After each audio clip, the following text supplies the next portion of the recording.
Trigger warning, this podcast contains mature themes and discussions of cults, manipulation, and trauma. Listener discretion is advised. Welcome to Cultimatum, the culture of cults and human trafficking, where we expose the dark side of control, coercion, and the human stories behind them. I'm Anonymous Andrew, a podcaster and investigator. And I'm Melody, a cult survivor and advocate for awareness and healing.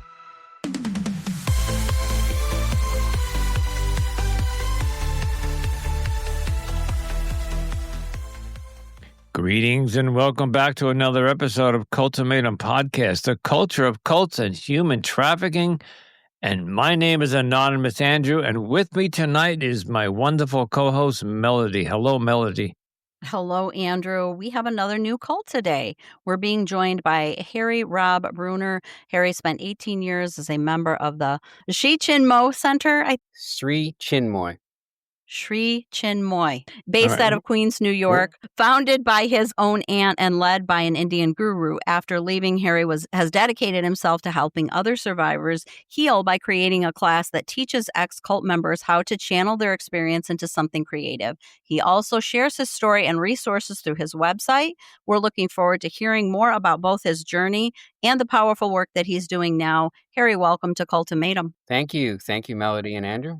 Yes, welcome. And I can't wait to hear this. Number one, I am a New Yorker. I grew up in New York, and I also work in Queens, in that very close to where this cult origin started. Of course, I think they've moved since then. That was many years ago. But I am very interested in hearing about this. So great. Okay. Thanks for having me, guys. Yeah, it's one of the hardest cults to pronounce, the Sri Chinmoy Center. Sri Chinmoy is the name of the guru, the person who founded it. And yeah, Andrew, it's still operating in Jamaica, Queens. If anybody's ever down on Parsons Boulevard, you'll notice a row of stores that are owned by the Sri Chinmoy group. They're called Divine Enterprises. There's a clothing store and a health food store, I think, and a little cafe called Smile of the Beyond. If they're still there, I believe they are, some of them anyway. In any case, I joined this group because my aunt actually started the group. My aunt, my mom's older sister, went to India in the 60s, in the late 50s, early 60s, and she was in her 20s. It was quite adventurous, especially for a young woman of that time to do that. She had a real strong kind of interest in sociology and religion, and she majored in that. And anyway, she ended up in this Sri Aurobindo ashram, Sri Aurobindo being quite a famous guru and teacher. And there was a student there by the name of Madal, and she met him. He was an athlete. As the story goes, he was impressed her with his spiritual prowess. And it's a little bit sketchy what happened in those few years, but what ended up happening is that he had always had an ambition to come to the West.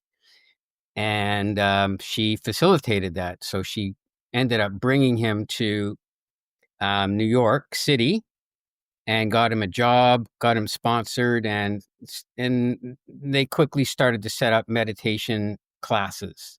And so they started to get some students, and then more students came, and they started his name was Madal, but his official spiritual name was Chinmoy, so they called him Sri Chinmoy. Sri meaning basically sir, or salutation. about what year was this? So this would have been about 63 or 4. Okay. 1963 or 4. It could have been 65. Yeah. And I was just a kid at that time. But the first time that I actually encountered them, or Chinmoy, was when we went, my family decided, my dad got a job in Israel as a journalist. He was a journalist for CBC in Canada and The Voice of America. And he got a job in Israel. So we went there, and on the way, we went to New York City to see my aunt, and that's where I met Chinmoy for the first time. And I don't really remember much about it, except we met him he came to our hotel room. And it was me and my brothers and my sister, and he was a very nice man, and he gave me a couple of chocolate bars, and I just nobody had ever given me like more than one chocolate bar at a time. So I was pretty impressed with him. And that was my, that was my first impression. So I didn't actually get involved in the group until much later, when I was 11, 12, when my mom and dad divorced. And my mom ended up moving from Toronto to Ottawa and to join the Sri Chinmoy group there. So there was, by that time, there were centers all over Canada and the US and Europe. And so the first time I saw him again was when I was 12, and we went to New York City by this time they'd set up their center in Jamaica, Queens, where where Chinmoy and my aunt had a house, and then a lot of the disciples lived there. And at that time, he'd already gained quite a bit of fame. He had the guitarist John McLaughlin, who some people might know as Mahavishnu. He became a disciple around that time, and maybe around 1970, and he'd attracted quite a few followers. There's a lot of fans of John McLaughlin were really turned on that he had this guru, and he was making this incredible music through the Mahavishnu Orchestra. It was like a jazz fusion that was kind of taking over the jazz world. And so we started getting a lot of attention. And around that time, then John McLaughlin ended up bringing Carlos Santana into it. And so Santana also brought, through his association, ended up bringing a lot of other followers and disciples from all over the world.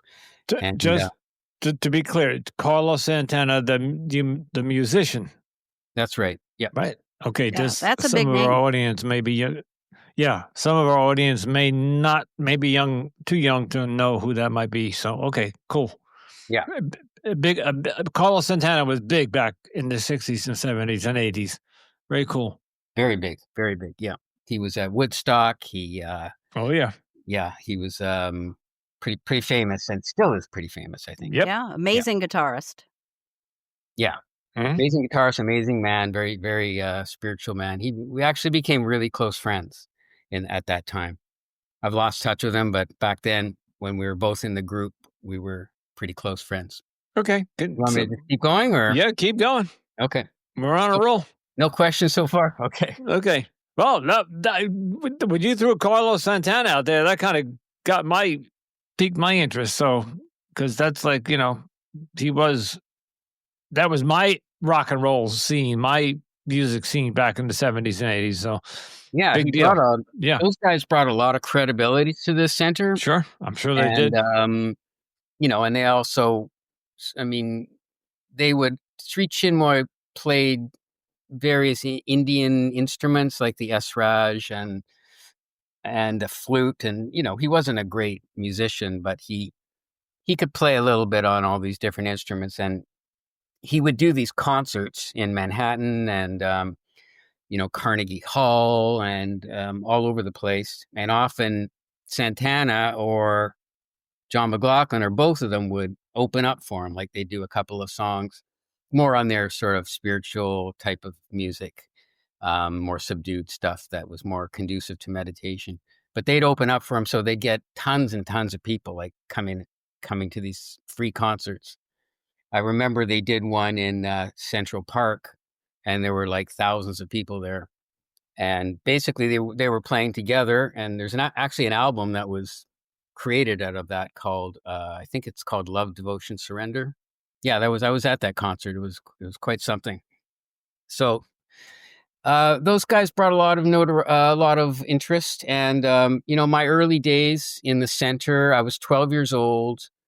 They were really great. I mean, it was I'd kind of lost my dad through the divorce. I didn't lose him, but he was living in a different city, and I didn't really have him or my brother's influence. So being introduced into this new world where all these people from all over the world were gathering together in New York City, I'd go there 4 or 5 times a year, at least.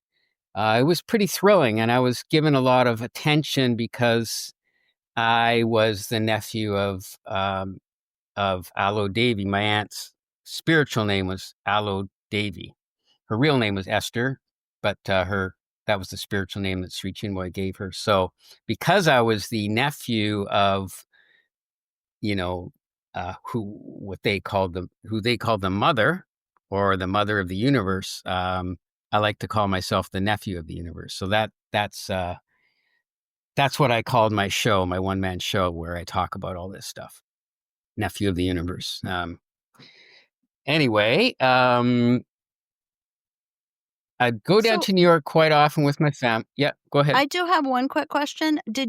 I'm kind of making an assumption here, and I just want to make sure that I'm not wrong in my assumption. I'm kind of assuming that maybe your aunt did not have any children of her own, and that's why you were kind of given the attention, because she didn't have her own children. Or was there a son of the universe or a daughter of the universe? I kind of made that up, the nephew of the universe moniker, but no, people did call her mother of the universe. But no, she didn't have any children.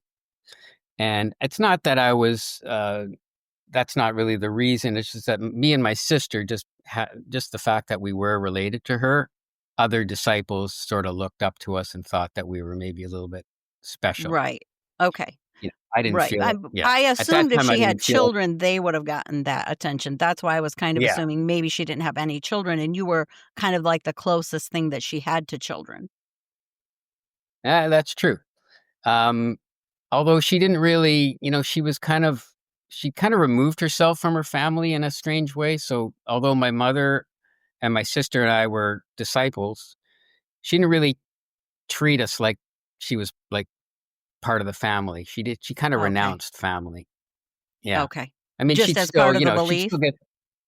Yeah, I think so. Yeah. Okay. Yeah. The group was much more important than family. And in many cases, family were shut out. Like most cults. Especially if they were negative. If they were negative about the center, they would kind of be shut out. Right. And disciples would be told to, like many cults or groups like this. But if the family was, positive, then he would kind of welcome them and try to get them involved as well. So he actually met my dad at one point. He met my my grandmother and my brothers. And did he I try think to he recruit did that all more out of of them? obligation to my. Pardon me? Did he try to recruit all of them? He would have liked to, but there was no way. My dad and brothers were atheists, and they were pretty suspicious of the whole thing, and kind of horrified, in fact, that I was drawn into it at such a young age. Okay. Yeah. I guess it's important to note that there were a lot of rules, and the rules weren't so strict for young people, but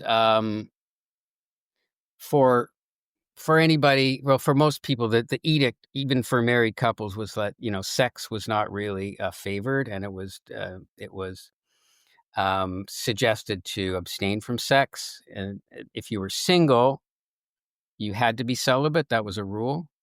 If you were married or came married, you were encouraged to not have sex either.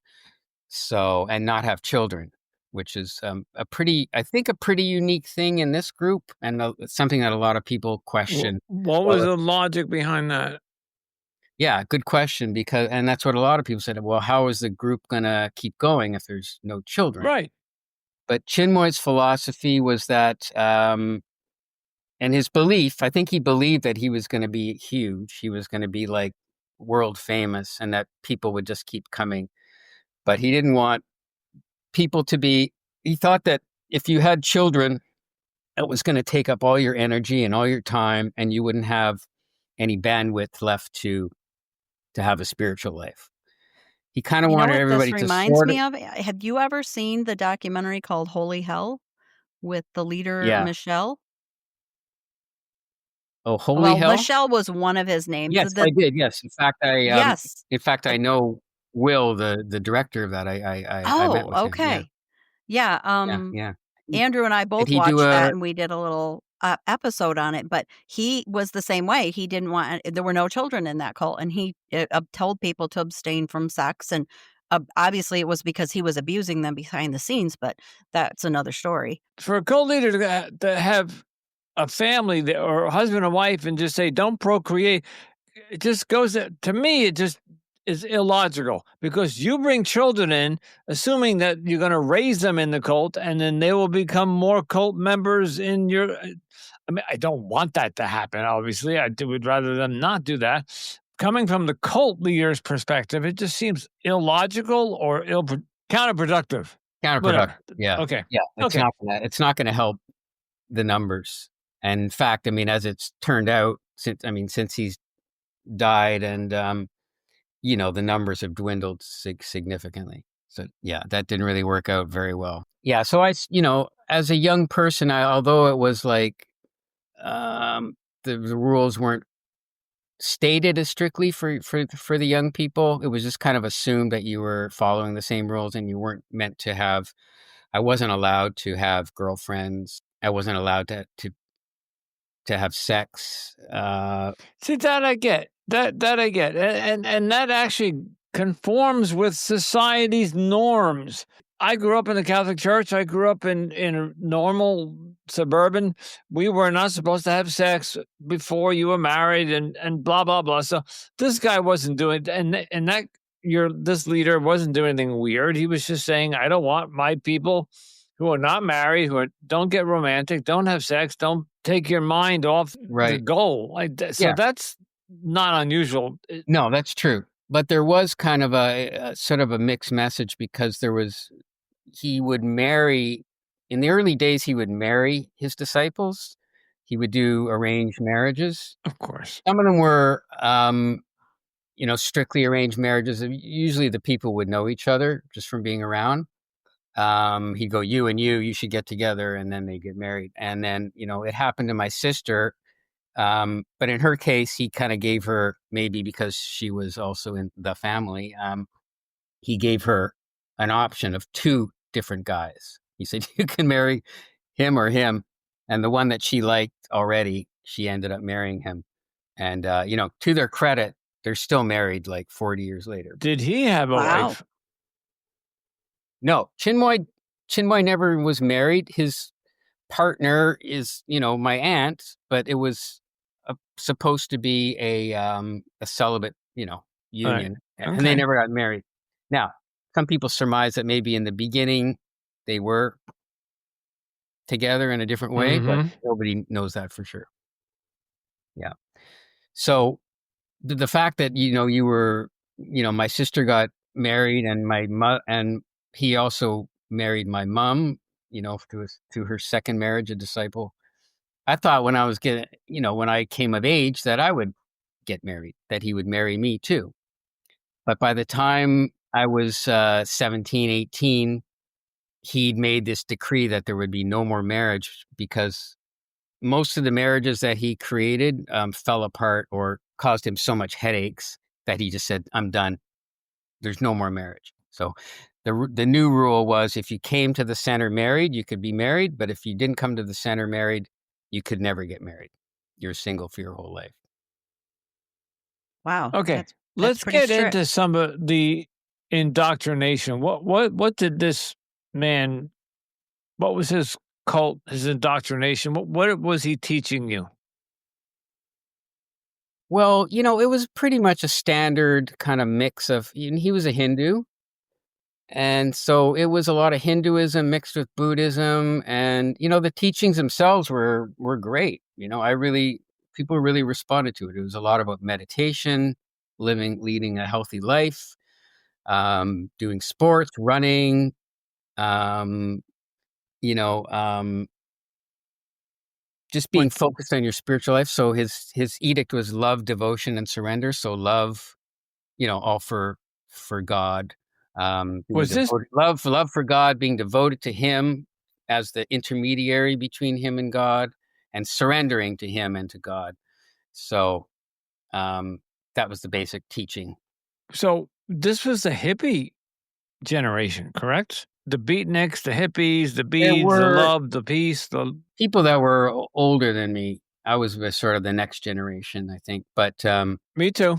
I yeah, was one yeah, generation just behind the Vietnam War. I'm 65, so I yeah. was born in 60. So I just missed the Vietnam War. I just missed Woodstock. I was too young to go to Woodstock, but I grew up looking around and seeing all the hippies and all the beatniks and all the people with the flowers in their hairs and dancing Yeah, and this the was the Hare time. Krishnas. This was the time when people were gravitating, like a subsection of the hippie culture was kind of gravitating toward Eastern mysticism, and that's why you had a lot of gurus coming over, like Rajneesh and I can't remember all the other ones. There were a lot of them, Sai Baba and all sorts coming over and trying to. Well, I guess it started with Swami Vivekananda and those guys. But yeah, it became very, very popular at that time. And so I think there were a lot of people who sincerely wanted to focus on their spiritual life. And that was a really good thing about this group. And there was a lot of meditation. It was great. It was just when, the sort of underbelly of it, the control that started to happen, as it happens with many groups and cults like this. Eventually it started to get weird. And a lot of hypocrisy happening. Yep, here it comes. Is that when it Yeah. started falling apart? I mean, I'm sure you at 17, when he said no more marriages, that had to be uh, really like hard for you to accept or comprehend, I'm assuming. Yeah, I mean, as a young person, you're struggling with sexuality anyway, and then Right, to have this added thing of no, that not just that you should wait until you're married, but that sex itself is going to bring you down and is going to prevent you from reaching the heights that you're supposed to be going for. He wanted everybody to attain the highest level of meditation, like God realization or nirvana. And you're like, and so there's always this guilty complex. Oh my God, I masturbated. Now I'm fallen, it's going to take me weeks to get back up to where I was before. And God forbid if you actually went and cheated and actually had sex with some woman or guy, whatever, right, whatever, then you're really in the dumps. And God hope that, God forbid that the guru finds out, although you think that he knows telepathically anyway. So right. tremendous amount of, I talk about this a lot. I talk about it a lot in my show because it's really the main theme of my show. But um, I think that screwed a lot of people up. And there were people who ran off together or tried to run off together. I remember there were some instances where, two disciples would have a little secret affair and then they'd get caught and then they'd be punished or thrown out of the group. That was a prevalent problem that happened in this group. So, how long did you last from that time until you ended up leaving? Well, when I struggled with this, and I did have the occasional little fling here and there. I didn't really have any, I didn't go too far with it, but I struggled with it like everybody did. By the time I was 20, I left when I finished high school, I wrote a letter to the guru because you're supposed to ask him, what am I supposed to do with my life? And I thought that, always interested in acting in the center. Another thing is that I did a lot of performance in the center. It was a great vehicle for me to do skits and comedy, and all that stuff was pretty accepted. In fact, every time I went down to New York, the guru would take me aside and say, "Hey, I want you to put on a skit tonight." And so I get together with one of my buddies and we figure something out and do some kind of sketch or play or something. I also did a lot of music in the group. I started a music group, so it was a pretty good outlet for creativity. So I thought that when I asked him what should I do, he was going to say, "Well, you should become a music, get a band together like your friend Santana, or, Right. become an actor or go to film school or something like this. But the answer came down that I had to open a store, and it was a music store. And I had no experience or desire to do any kind of business. I'd never done anything like that.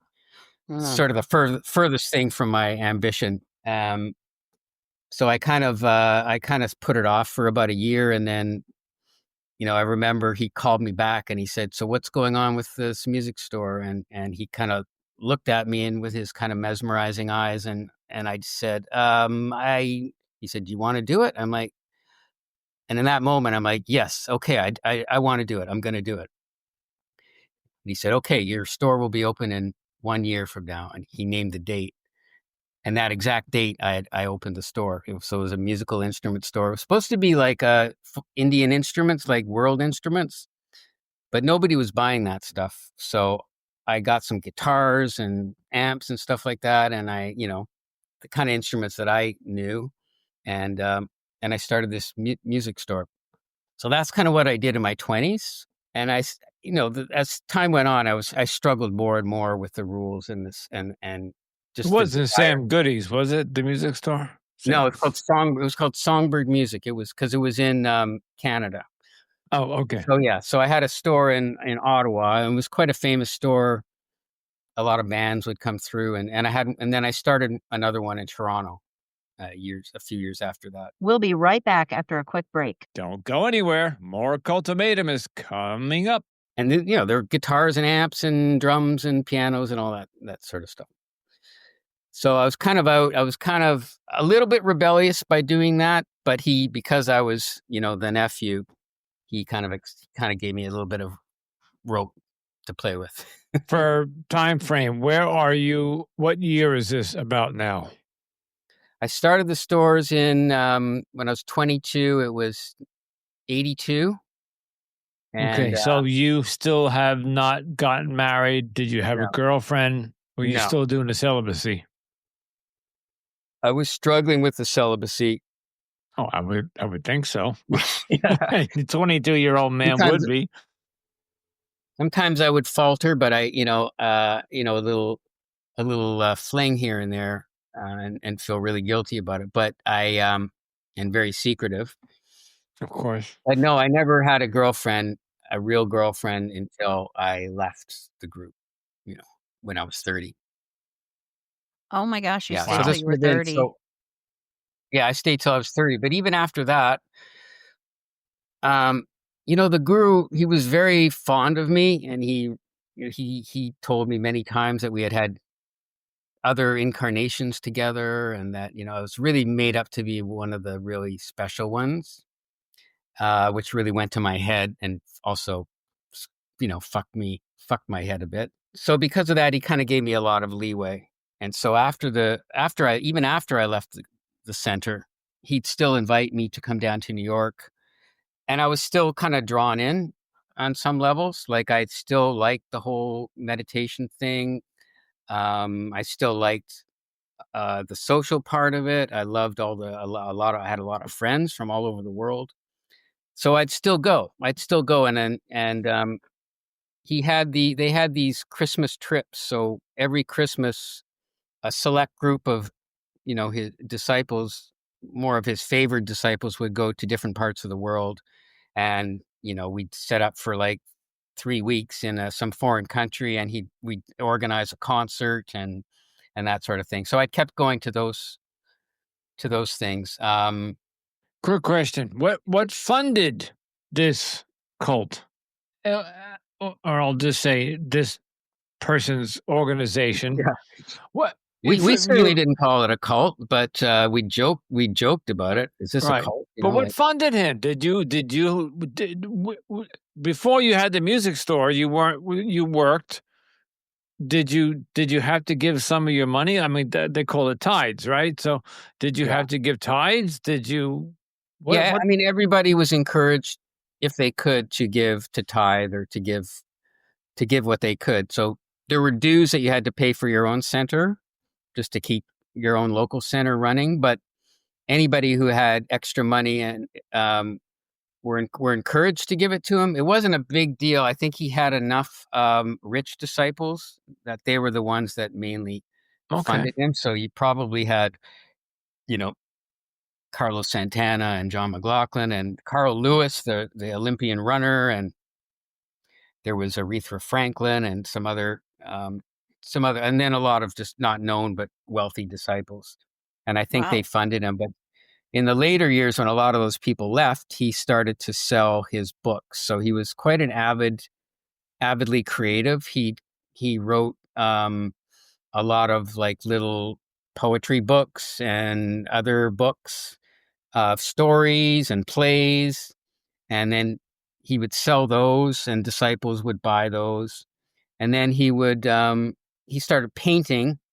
So he'd started doing these little sketches, and he called it Jarnakala, which meant fountain of art. So they were just sort of like little sketches of birds and stuff. So he'd draw these, and sometimes he'd do them. He'd spend a week doing thousands of these, and then he'd have a big thing where he'd sell them off. And then, you know, the big ones would be worth thousands of dollars, and the small ones would be worth $5. But, you know, that was a good source of income.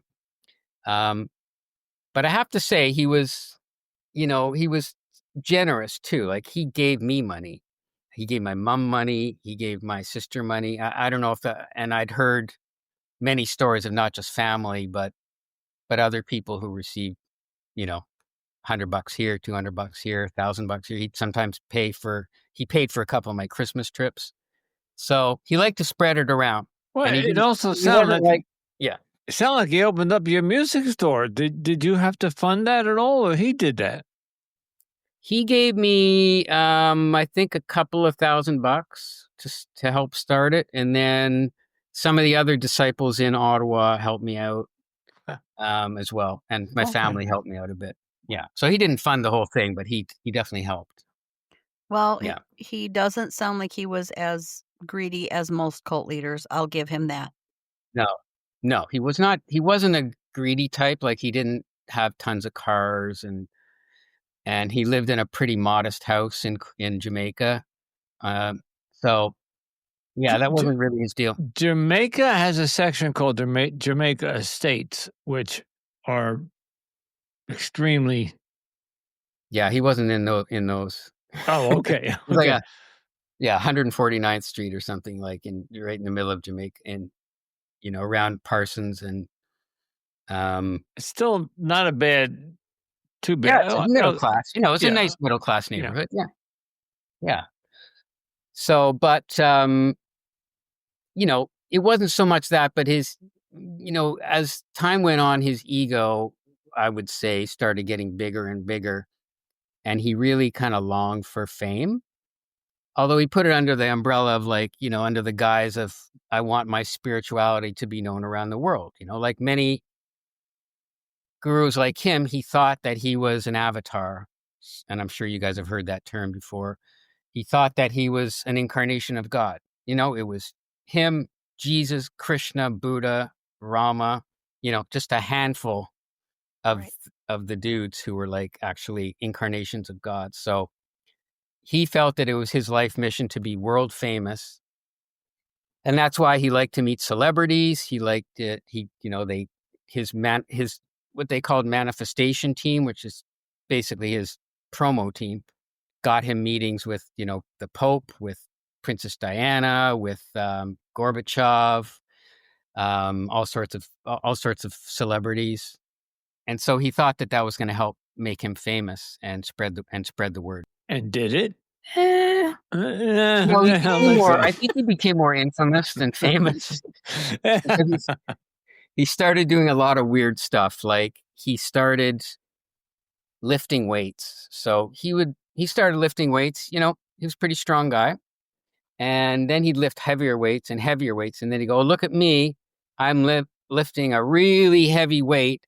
And then his crew, his disciples, would make this sort of contraption, homemade contraption with these incredibly heavy weights on them on both sides. You can see pictures of it on the internet. And he'd be lifting, and he'd do these lifts, and he'd say, okay, I just lifted 1,000 pounds, you know, and all the disciples like, wow, oh my God, 1,000 pounds. but if you watch the videos, this contraption is not, he'll lift it like an inch or something, and it's bouncing. And so it was pretty questionable. So, and then he started lifting this campaign of lifting up celebrities. So he'd get his disciples to go, try to get, Helen Hunt and I don't know, all sorts of different people to come to the tennis court in Jamaica. There was a tennis court that they kind of owned or rented that was right in the middle of in Jamaica, Queens, and it was right near this restaurant called Anam Brahma. Have you heard of Anam Brahma? It's sort of a famous vegetarian restaurant that that John McLaughlin and his wife actually started, and I think it's still there. They don't own it anymore, but I think it's still there. Anyway, he'd set up these things, these contraption in the tennis court, and it would be like this. He'd be under this big sort of contraption, and on top of it, there'd be a platform, and then he would have to lift the platform, and then so he'd have people get on top of that platform, celebrities, firemen, policemen, all sorts of people, and lift them up and take pictures, and then hope that would at one at a time, or like five yeah, people. Yeah. Sometimes it was one at a time. There's photos of, I think like 6 firemen or something like that, all on top of this platform, and he'd do a little bit of a lift. So, it was impressive, but when you talk to actual weightlifters, they would kind of scoff at it and say, well, that's not really a legal lift. No, there was probably some truth to it, but how does lifting 6 firemen equivalent, or that's not a word, translate into being God? Yeah, that's a really good question. Did I miss something? I think it's the idea that meditation and concentration can allow you to do incredible things. Okay. Remember, he did say this is where things got weird. Okay. No. Listen, and I'm waiting for it to get weird, and it did. It got weird. So, when you said Helen Hunt, well, what is she, 110 pounds wet? So, to lift Helen Hunt was nothing. But when you mentioned the 6 firefighters, I'm okay. But we all know that from the beginning of television, there have been magicians and illusionists on TV doing all wacky things, and it's all like sleight of hand and magic, deception, and all that kind of stuff. Yeah. So, I don't think he was trying to do. Actually, I don't think he was trying to do sleight of hand or trick anybody, but I think he actually believed that he was that strong and powerful, and his disciples would kind of collude with him to make these contraptions where he could do these things. And it looked really hard, but it wasn't, any strong person probably could have done it. Yeah, I actually I was Googling it, and I just saw one where they made this thing where he could lift an elephant. Yeah, that's I was going to get to that. So after the people, he started getting into cars, animals, just anything. So was this, heavy. You think, more to draw attention to himself because he desired fame? I think so. I think his ego got the best of him. Yeah, I think it can't be something of a deity, because when I grew up and I was in the Catholic Church, and everybody heard this, Jesus made fish, right? Or he made wine out of water. These are like magic tricks back then, but people said that would be something a god could do. Yeah. Picking up an elephant, I don't see as a deity act. I just it's pretty bizarre. It is, and it's funny though that we all sort of went along with it. I mean, I some of us who are a little bit more, I don't know, cynical or questioned it, but privately. But most of the disciples just went along with it, and then they tried to take it to the press, and the press would kind of go, well, what's the point of it? I remember Helen Hunt actually went on David Letterman and talked about this, and he's like, well, what does it get anybody? Exactly. What? Thank you. Oh, I miss Letterman. He was good. Okay.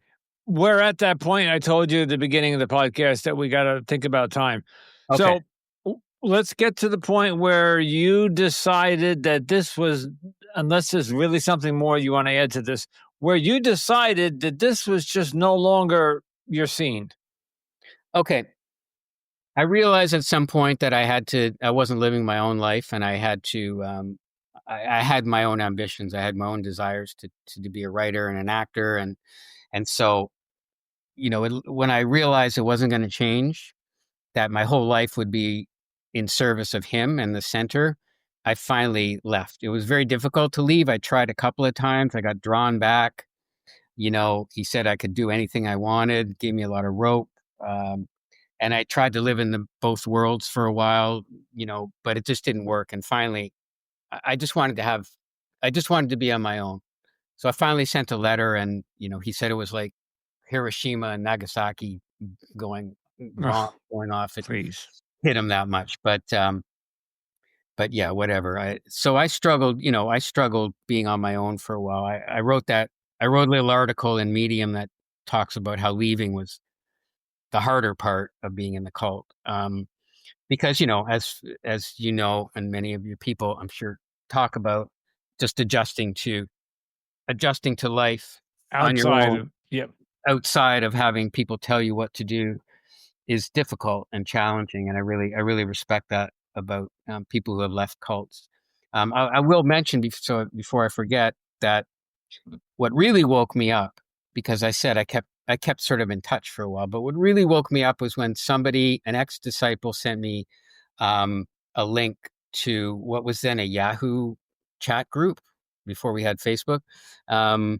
And in that chat book, there were 3 women who had written testimonials about that they had sexual relationship with the guru.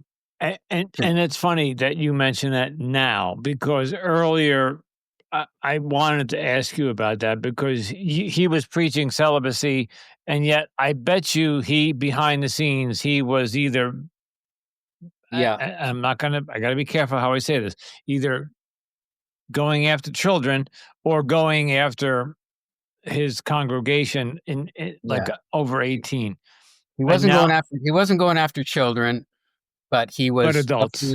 He was going after young female disciples, adults. Yeah.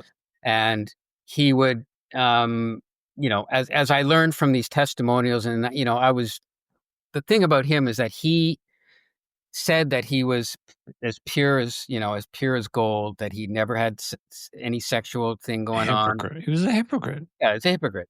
And so, I checked it out very thoroughly. I talked to those 3 women. I'd known them. I talked to them and asked them questions and made sure that they weren't making this up, or it wasn't some kind of vendetta or anything. And they didn't even, their stories were all independent. And then it came out later that there were other women too. So, and some who were very close to him. He probably had a whole harem, but he just kept it. So he would invite women over to his house, when my aunt wasn't there, and he would have them do things to each other, to him, and God knows what. But he was having orgies.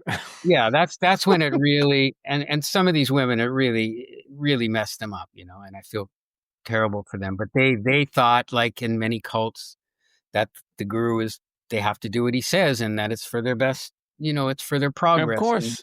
And then that he's somehow opening them up or whatever. And then he'd give them money, but that's what really woke me up. And I said, okay, if that was a lie, then what wasn't a lie? What I have to figure out now myself, discern what was true about the things that I learned and what was not true, and what was my experience and what was my projection of that it was his experience. So, that took years and years to do. And I wrote, I eventually wrote, I got some grants from the Canadian government, and I eventually wrote a one-man show about it, which I told you about, called Nephew of the Universe. And I talk about my whole experience in there, which was very therapeutic for me. And So I think you said earlier you had left when you were 30. Was there a deconstruction period that you had to go through? And I'm guessing maybe this writing of this artistical play was helping you do that. And did you ever get married? And did you ever have children? And where are you today with all this? I know there was a couple questions in there, so I did eventually get married. So I had several long-term relationships. The first one was very, very difficult because I was so, not in my body. I was, I didn't Well, you really were have a probably clue about what. deconstructing. Yeah. Well, I started going to therapy at that time. I remember Yeah. my therapist saying, "Well, really your emotional maturity age is like 12. You're still stuck Yeah. back from when you started the group." So of course, being in a relationship, with a mature, great woman was difficult. But eventually, I did a lot of therapy, and I did started when I moved to Vancouver. I started doing a lot of personal growth. I did a lot of workshops and that sort of thing. Just learning about myself, and I eventually got married. That was in 2009. I'm still married, and my wife is a lovely spiritual woman, but we didn't want to have children. So yeah, I don't know. And sometimes I wonder if I would have been more comfortable with having children had I not been in the group. I probably would have, but that's just how it went. So Right. okay. yeah, And where are you today in your faith?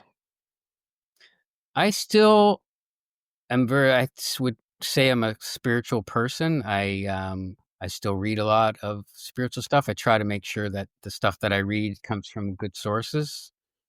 But you Uh, don't belong to any organized I don't belong to religion. any organization. I never will. Okay. I'm very suspicious of As groups. well as you should be. I just, Me but too. I know what a cult is. I know what a cult is, and I know, I've studied a lot what the elements of a cult are. So you can be in a group that has certain beliefs and all this stuff, but as long as you're not being mind controlled and there's no Correct. stigma about leaving, and the leader isn't, out for themselves or manipulating people or trying to have sex with them. Which Uh, is yeah. more than 70% of what we've experienced on this podcast. So, Yeah. uh, So, I would mention before we go that I started doing this class where this work where I'm helping other people who have been in groups or cults, high control groups, to turn their experience into a story, whether that be a book or a one man oh, show or a play. Yeah. well, that will help with Melody's last question. Okay. Yes. Well, yes, it will. But I do want you to tell the audience where they can find that information. Is that on your website? Yes, they can find that it's called creativeexitcoaching.com. Okay. And we will have a And link in our show notes too. yeah, thank you. Yeah, anybody, I give a free class once a month. So anybody, and I also do one-on-one, but the class So, is free. So if people are interested. so it's basically you're helping people get out of cults mentally and physically, and Well, not so much get out of cults, but if you've been in a cult, or maybe you still are, deconstruct. or you're thinking of leaving, but you want to say, I have a story to tell about it, and my Okay, story, gotcha. and I want to write a movie about it, or a script, or do a Which little, ultimately will help them yeah, it's therapeutic. therapeutically and deconstruct. Yes. Exactly, Yes. because I know it helped me so much. So, and I love, my whole life has been about creativity. So I'm happy to help other people just get it going, just get it Yes. I feel started. like that's what this podcast is for me. It is exactly that. So, Right, yeah. I will end with our final question, which is if anybody is listening that might be part of a group or thinking about joining a group that they're a little bit skeptical about, or is in a similar experience that you've been through, what would be your words of advice to them if they're listening? Well, you really want to vet the leader of that group and look into it, and don't just look at the positive stuff, but look at all the negative stuff too. I would talk to the people who are in it, and I would talk to people who have left it, especially, Yes. and ask Interesting. them Good. why they left, and if there was anything weird about it or funny about it. And then, go with your instincts. I think is the biggest thing. When I joined my group, I was 12, so I didn't really have that faculty to question it. But as an adult, you can, and Yep. if it's too good to be true, if you're being made to feel special, that's a really big clue. If they're drawing you in with gifts and praise and that sort of thing, I'd be a little bit suspicious about that. And So you yeah, said be even careful. as an adult, it would be hard to question back then. But today, even as a child, and I see child 12, 14, they all have access to the internet and cell phones, so they could do their own research. Jesus, all you got to do is go on TikTok and scroll through Well, TikTok yeah, cults, and you will find so many anti-cult anti-cult videos. So yeah, and there's a whole directory of known correct. cults. Yep. Yes. It's not a complete list, but it's No. pretty good. So you can, but I wonder about people who get into, for instance, a lot of my friends got into Nixium because they were actors and they thought, oh, Yep. this is going to make me a better actor. And not realizing that, behind it was a crazy sex pervert. Yeah. Harry, thank you so much for coming on and sharing this story, and we loved the newness. Yes. So We much. appreciate you coming on the show and sharing your story with us. It's been very enlightening. Well, thanks for having me. I really appreciate it, and it was a pleasure. And once again, we want to thank Harry so much for coming on the show and sharing this really unique story of this Indian cult. Andrew, Andrew and I were just talking off mic, and I'm like, wait, don't say any more, Andrew. We need to record this. Let's put this in the outro. Yeah, So it was so interesting. We started doing the outro and didn't record it, and it's like, let's record this. So I was saying, what in the beginning, it sounded like almost. I grew up in the 60s and 70s, and I watched these hippie, beatnik, Hare Krishna, which we've had on, organizations where people just walked around in long gowns and peace and tambourines. And I looked at them as cults, but it was really a peace movement, anti-war movement, and all that kind of stuff. And everybody was smoking marijuana. And I was sheltered from that, but I would see it from a distance. And I thought that that's what this was, but it wasn't. What Harry was explaining was this guy was trying to do Hinduism and Buddhism and building, and I honestly was like, where is this going? Because there's nothing bad happening. In other words, there was no pedophilia. Yeah, harmless. There was nothing. There was no rape, and then the floodgates opened up with the elephant and the holding of people, and then all of a sudden we found out that there were all these women that were I'm not going to part of a harem or part of a harem, and they was having sex with him. I don't know if it was coercion or if they were paid for it. I don't know any of that, so I'm not alleging. I'm just saying. At the very least, they were brainwashed and manipulated into it. Correct. And believed it was part of their spiritual journey or something. They were. And it was tough enough that he needed to leave, and because it was really messing with his mind. So it was. Well, it didn't help. The guru was telling all of his members they couldn't have sex, so they were all supposed to be celibate. Right. Yeah, I'm surprised he stayed as long as he did, honestly. Absolutely. And as always, thank you to all of you as well for tuning into Cultimatum. We do appreciate your support in our mission to expose the truth and highlight the voices of these survivors.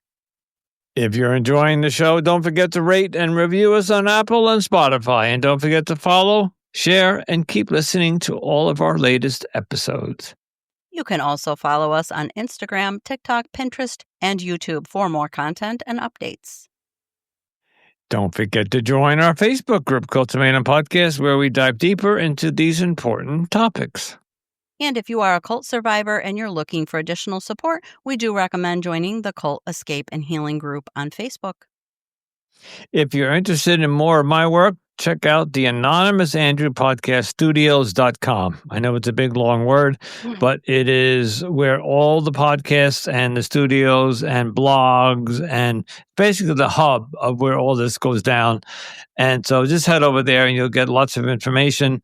And of course, Cultimatum is over there as well. And if you have a story related to cults or human trafficking that you would like to share with us, please contact us via email at cultimatumpodcast@gmail.com. Want to support the show? You can help us by cover production costs by buying us a cup of coffee. In the show notes is a link to buy us a cup of coffee. Melanie and I both need a cup of coffee. Actually, I could use a Valium right now and a Xanax. And okay, tomorrow morning we'll drink the coffee in the morning.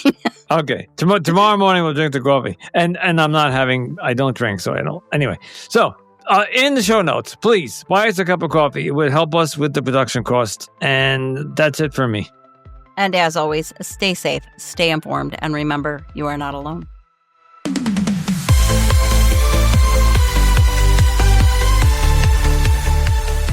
The views, opinions, and personal experiences shared by guests on this podcast are solely their own and do not necessarily reflect those of the hosts or producers.